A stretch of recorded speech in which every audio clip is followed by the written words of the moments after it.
समय पर विपत्ति के समय जिसकी बुद्धि न बिगड़े, विपत्ति के समय जिसकी बुद्धि ठीक ठीक निर्णय दे, विपत्ति के समय जिसकी बुद्धि का निश्चय सम्यक हो, वही वास्तव में महाभाग है, भाग्यवान है। विपत्ति में घबरा गया, विपत्ति में आवेशित हो गया, विपत्ति में कुछ भी कर बैठा, फिर तो कर बैठा, फिर तो गया हाथ से मौका। तो ये वसुदेव जी महाराज जो रहे, ये बड़े, तो उन्होंने सोचा कि खल है ना, ये खल को राजी करने के लिए जरा उसकी खुशामद करनी पड़ती है, बड़ाई करनी पड़ती है। तो वसुदेव जी बड़े बुद्धिमान रहे। तो वसुदेव महाभाग उवाच परिसांत्वयन्, उसको देखा ये तो मारने को तैयार है, तो हाथ जोड़ी बोले जरा बात सुन लीजिए, जरा बात सुन लीजिए, मारिए जरूर, जरा से सुन लीजिए बात। शांत करते हुए और वसुदेव जी ने बड़ी नम्रता के साथ और मुंह पर कोई मलानता न लाते हुए, मानो इस प्रकार का मुंह उन्होंने किया उस समय कि कंस के गुणों पर मुग्ध है। कंस को यही भान हुआ कि ये तो भाई सचमुच महात्मा है, ये मेरे गुण पर मुग्ध हो रहे हैं, तभी तो बड़ाई करते हैं। तो वसुदेव जी इस प्रकार की आकृति बना करके वसुदेव उवाच का श्लाघनीय गुण सूरई भवान भुज विशस्करः बड़ाई स कथम भगिनी मन्यात् स्त्रिया मुद्वा परवै। वसुदेव जी ने कहा, मृत्यु जन्मताम, वसुदेव जी बोले, क्या आपकी तारीफ की जाए कंस जी, आप तो महाराज होनहार हैं, आपके वंश में आप कुल दीपक हैं, और आप तो वंश की कीर्ति बढ़ाने वाले हैं, और आपके समान संसार में वीर कौन है? सारे बड़े बड़े शूरवीर आपके गुणों की प्रशंसा करते हैं, बड़ाई करे तब तो बात सुनता ही नहीं। पहले बोले कौन सुनाने वाले आए, हम तो मार देते हैं। बोले सारे शूरवीर आपके बड़ाई। इसमें एक दूसरा विचार, इतने शूरवीर होकर के तुम स्त्री को मारते, बहन को मारते हो। तो कहा कि भाई आप जो हैं ये बड़े शूरवीर हैं, शूरई श्लाघनीय गुण शूरई ही, केवल मामूली लोग आपके बड़ाई करते हो, आपके गुण गाते हो, सो बात नहीं है। बड़े बड़े शूरवीर भी आपके गुणों की श्लाघा करते हैं, सब बड़ी बड़ाई करते हैं आपकी, और आप भोज वंश के तो बस यश बढ़ाने वाले ही दिवाकर हैं। भोज वंश का आपने सूर्य है, उसके आपने फैला दिया यश तमाम। इतने बड़े आप, ये जरा सी छोरी हैं, तीन बात, आप शूरवीर हैं और आप तो यशवान हैं। दो बात दिखाई कि शूरवीरता भी नहीं होगी इसमें और यश भी जाएगा। बोले इसमें तीन बात है कंस जी, एक तो आपकी बहन है, दूसरे जात की स्त्री, और तीसरे ब्याह का मौका। तीन बात, स्त्री जाति और आपकी बहन और ब्याह का अवसर। भला इस समय इसको मारने में जरा विचार लीजिए आप, ठीक नहीं मालूम होता है। सकथम भगिनी हन्यात स्त्री मुद्वा परवणी। और महाराज फिर एक बात आप सुने तो, मृत्यु जन्मवताम वीर देहेन सहजायते अद्य वाद्य शतांते वा मृत्युर्वयी प्राणिनाम ध्रुव। आप बड़े सूरवीर, आपको मार कौन सकता है? पर एक बात सच है, वो तो यही है कि आप बड़े शूरवीर हैं। वीर संबोधन किया यहाँ पर भी, आप बड़े शूरवीर हैं महाराज। जरा सोचिए, जन्म जब लेता है आदमी तो मौत को साथ लेके जन्म लेता है, जन्म के साथ ही मृत्यु उत्पन्न हो जाती है। चाहे कोई आज मरे या 100 वर्ष के बाद मरे, जो जन्मा है वो मरेगा ही। और देह पंचत्वमापन्ने देही कर्मानुगोवशः देहांतर मनुप्राप्य प्राक्तनम त्यजते वपुः। पहली अगर कड़ी बात कैसे सुनते ही नहीं, अब वो बड़ाई सुनी तो तलवार हाथ में रह गई, सुनने में मन लग गया, बोले ये बात तो ठीक है। बड़ाई की बात आ गई ना तो प्यारी लगी, तो तलवार रुक गई। बोले कहता तो बात ठीक, हमको सूरवीर बताता है और ये भी बताता है कि तो कितना यश फैला हुआ है, तो हमारे गुण को जानता है, देखे क्या कहता है, सुने। तब ये वसुदेव जी ने धीरे धीरे कहना शुरू किया कि महाराज, ये जब मौत आती है, शरीर का अंत होता है, तो जीव अपने कर्म के अनुसार दूसरे शरीर को ग्रहण करके पहले को छोड़ देता है। तो ये कुछ जानकर नहीं करता, विवश होता है, कर्म उसको विवश करते हैं और अवश्य हो करके, परवश हो करके उसको मरना पड़ता है, दूसरा शरीर धारण करना पड़ता है। और बोले महाराज, ये शरीर का जाना और छोड़ना कैसा है कि जैसे जोंक होती है ना, भजन तिष्ठन पदई के न यथी वही के न गच्छति, जिसे यथा तन जलू कैवम देही कर्म गतिम गता। जैसे चलते समय मनुष्य आगे पैर जमा कर पिछड़ा उठाता है, और जैसे जोंक जो है अगले तिनके को पकड़कर पीछे वाले को छोड़ती है, इसी प्रकार से ये जीव भी कर्म के अनुसार दूसरे शरीर को प्राप्त कर लेने के बाद इसको छोड़ता है। यहाँ वो मिला, ये छोड़ा। तो स्वप्ने यथा पश्यति देह मीदृशम मनोरथे नाभिनिविष्ट चेतसः दृष्टसुताभ्याम मनसानुचिंत्यन प्रपद्यते तत्किमपि यपस्मृति। जैसे कोई आदमी जागृत अवस्था में राजा के ऐश्वर्य को देखकर अथवा इंद्रादि देवताओं के ऐश्वर्य की बात सुनकर और अभिलाषा करने लगता है, वैसी, और उसका चिंतन करते करते उन्हीं बातों में घुल मिल जाता है और उसको सपना आता है कि राजा हो गया और इंद्र हो गया, और वो सपने में भी दरिद्रता को भूल जाता है। और शेख चिल्ली लोग क्या करते हैं कि जागृत अवस्था में ही ये होगा, यूं राज मिलेगा, और यूं मिल गया, फिर यूं भोगना और यूं भोगेंगे, इस प्रकार से तन्मय हो जाते हैं, उस समय अपने देह को भूल जाते हैं। वैसे ये जो जीव है, ये कामना और कामना के लिए किए हुए कर्मों के वश में होकर दूसरे शरीर को प्राप्त हो जाता है, इसको भूल जाता है। तो ये जो मन है जीव का, ये कैसा है, हो गया। तो इस प्रकार ये वसुदेव जी ने कहा, इसका फिर कर देंगे। वो कहा कि भाई आप देखिए कि जीव का जो मन है ये विकारों का समुदाय है, पुंज है। ये जब मनुष्य का मरने का समय आता है तो अनेक जन्मों के संचित कर्मों की वासना से और जिस शरीर के चिंतन में लीन हो जाता है, जैसा चिंतन करता है उसी प्रकार की उसकी गति दूसरा जन्म उसको प्राप्त होता है। तो ये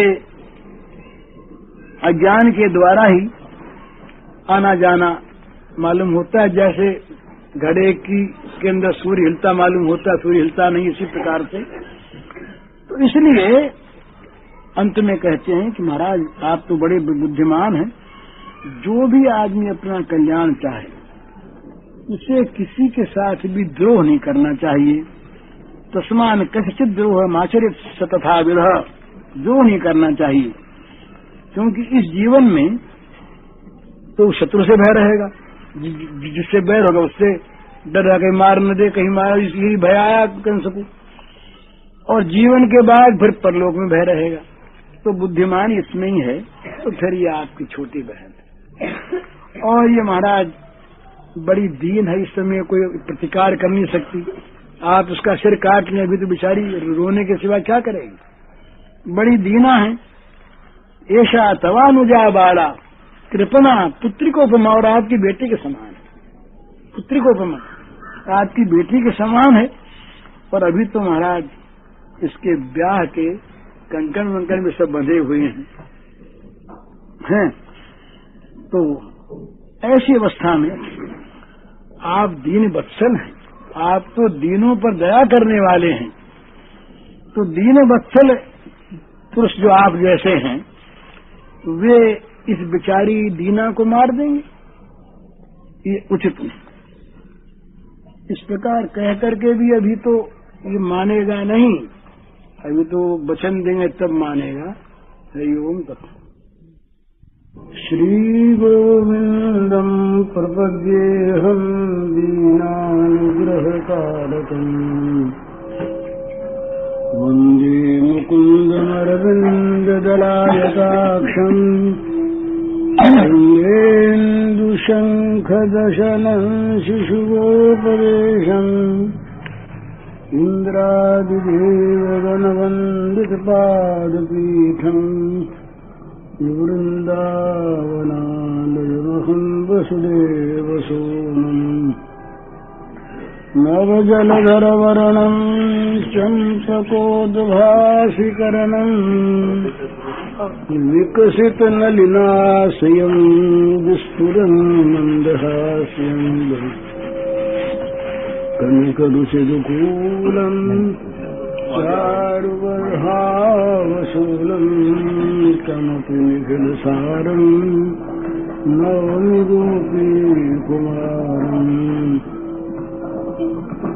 वंशीविभूषितकरार्णवरीरदाभात् पीताम्बराधरुणदम्।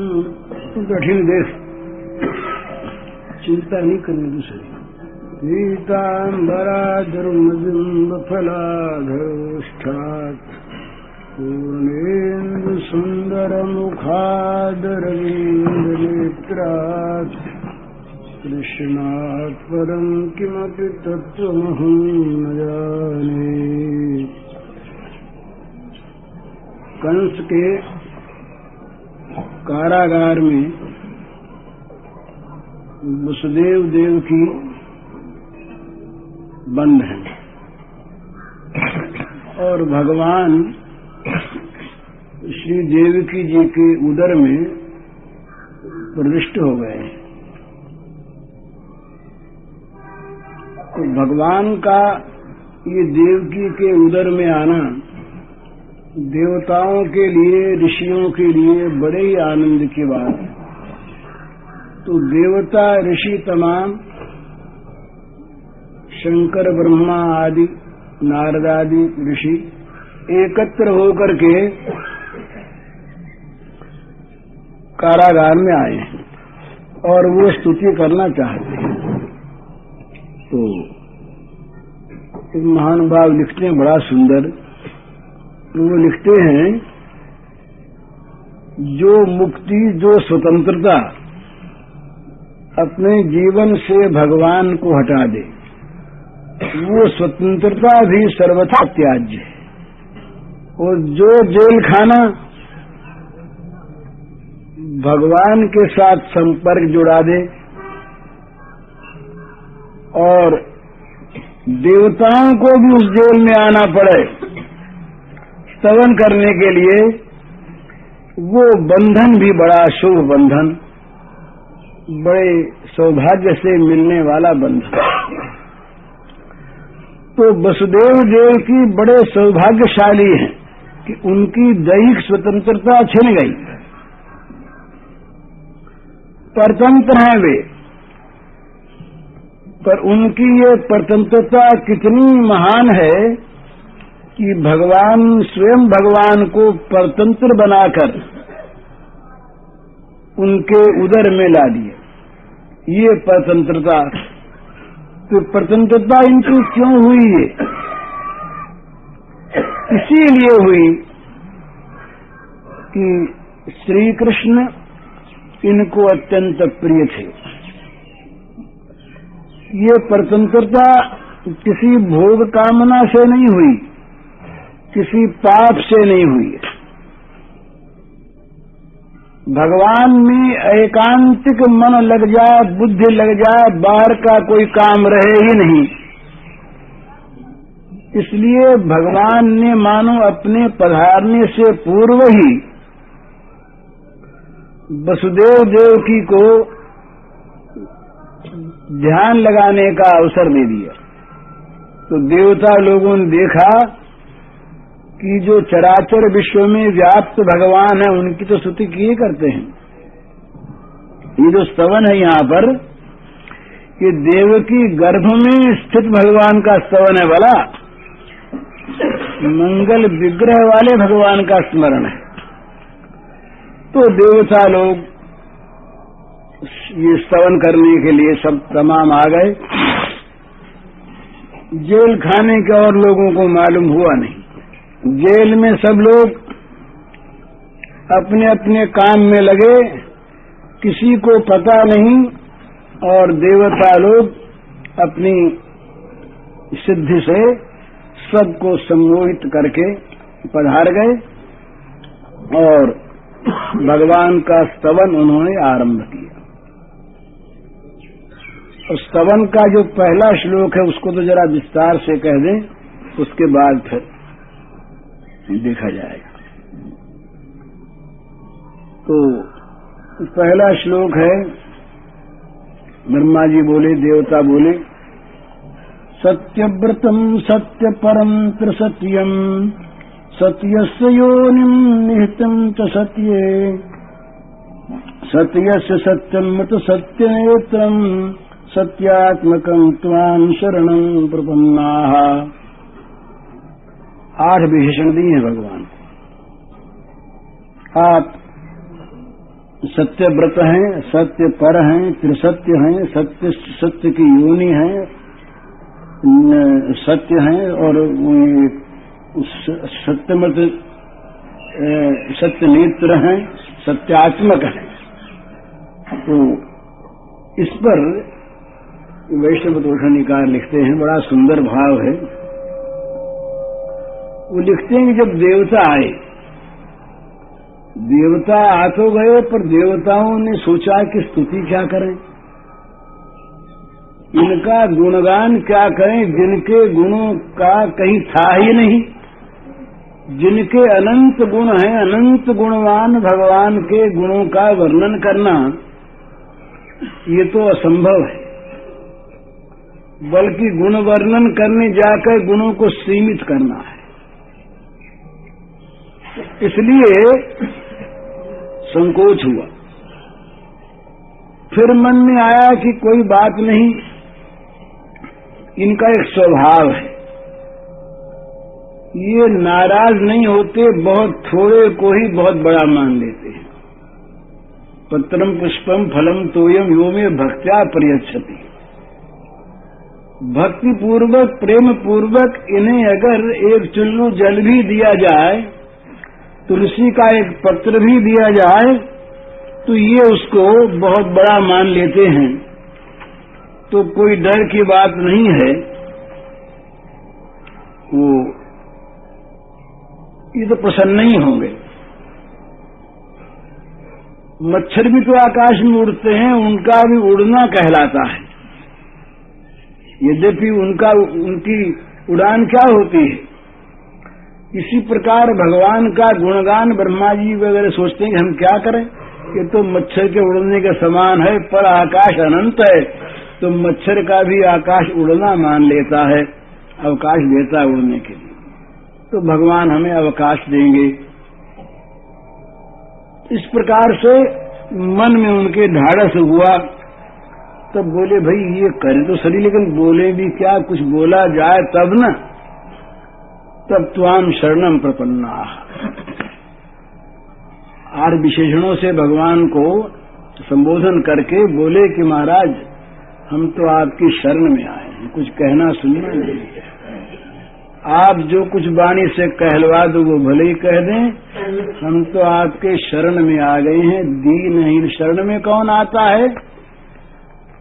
तो शरण में जो आता है उसमें सबसे पहली चीज होती है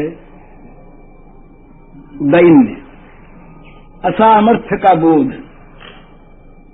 हम कुछ कर नहीं सकते, हमारे में कोई शक्ति नहीं है, हमारे में कोई सामर्थ्य नहीं है, इस प्रकार का जिसको निश्चय बोध होता है वो किसी की शरण में जाता है। दशा आगे भी आएगा इसमें। जहां तक सामर्थ्य का बोध है, हम कुछ कर सकते हैं, वहां वो दूसरे की ओर क्यों देखेगा? दूसरा हमारा कुछ भला कर देगा, इस तरफ उसकी दृष्टि क्यों जाएगी? स्वयं कर सकता है। तो किसी की शरण होना उसी के लिए संभव है कि जिसको अपने असामर्थ्य का, अपने अशक्तपने का पूरा बोध हो और जिसकी शरण होना चाहता है उसके सामर्थ्य और सौहार्द में विश्वास हो। एक आदमी समर्थ तो है पर समर्थ है अपने में, उसमें अगर हमारे प्रति सौहार्द नहीं है तो उसके सामर्थ्य से हम क्या आशा करें? वह है उसके पास सब कुछ, पर वो देगा क्यों? और एक आदमी सुहृद भी है पर जिसकी सामर्थ्य नहीं है, वो हमारे साथ सहानुभूति करके रो भले ही ले पर कुछ दे नहीं सकता। तो भगवान के सौहार्द में और भगवान की शक्ति में जिसका विश्वास हो